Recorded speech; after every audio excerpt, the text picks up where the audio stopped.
Let's watch this video. Okay, how many continents are in Africa? How many continents are in Africa? Yeah. Africa is a continent, bro. In Ghana is a country. Like I am not American. I am Spanish. All right. God have mercy. Well, actually, that's another way of saying that I'm not dumb. I know these things.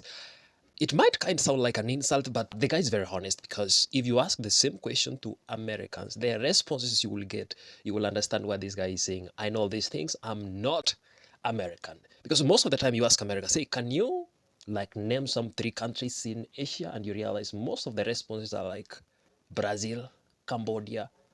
And you really wonder, even if it's just a wild guess that you don't know, you've never been there, you don't know, but it's not even nearest to what you might be guessing about.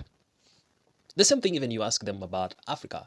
Most of them believe that Africa is just one country, one big, not big, one small and poor country which has famine, hunger, wars, and every kind of disasters. That's, according to them, that's what they believe.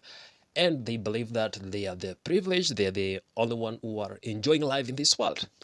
That's why after TikTok was banned for a very short period of time, it didn't even go for 24 hours, and they had to go to Red Note, another Chinese app, their reaction on TikTok was flabbergasting, actually, to say, because they didn't really believe that there might be somebody outside their country who might be having the best of their lives. Because they believe that they're the only one who are privileged, they're the only one who are enjoying life.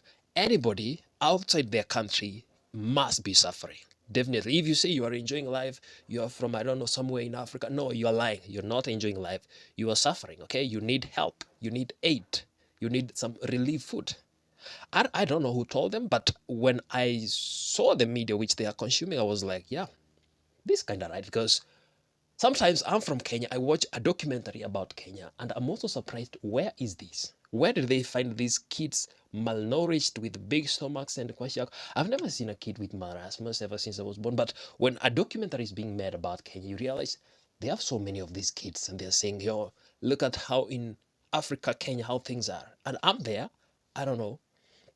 And when you see these big media companies, there's no ever single day they have ever come to report anything good, like say this is something good which has come out of this place. They want all the time, it's just about maybe famine, hunger, floods, or even wars, or something like that. So all they are consuming is the negative side of Africa. So that's what they believe. So you cannot actually blame them for that. Either way, you cannot blame the government, because we have freedom of knowledge. We can choose to know whatever you want to know. There is internet, there is YouTube, Google, and all sorts of things. We have content creators all over the world. If you don't know about how people are living in the Philippines, you can find some vloggers from the Philippines and you will know how they are living. So you won't just jump into conclusion that they must be suffering. No, even in the most poor country in the whole world, there's somebody who's having their best life.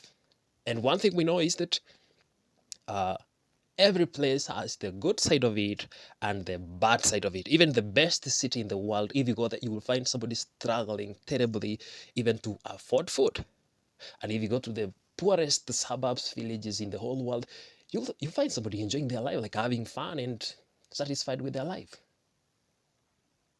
So brother is very right by saying that I know these things. I'm Spanish, I'm not American, because Americans, they tend to be learning about themselves. Actually, they know only about themselves. Not even themselves, their states. Somebody who is in New York does not know what's happening in any other states in America. They just only them alone. That's why when you see them traveling to these other countries, the videos they are recording, all the time they are being surprised, like, this is not what we expected. Even in the poorest country, you go there, you land in the airport, it's not what they show you in the media, which is there. It's a different landscape. The Americans, usually they just see like, they see a wall. And when they see a wall, they see the rest of the world on the other side of the wall. And they don't really understand who is inside the wall, who is outside the wall.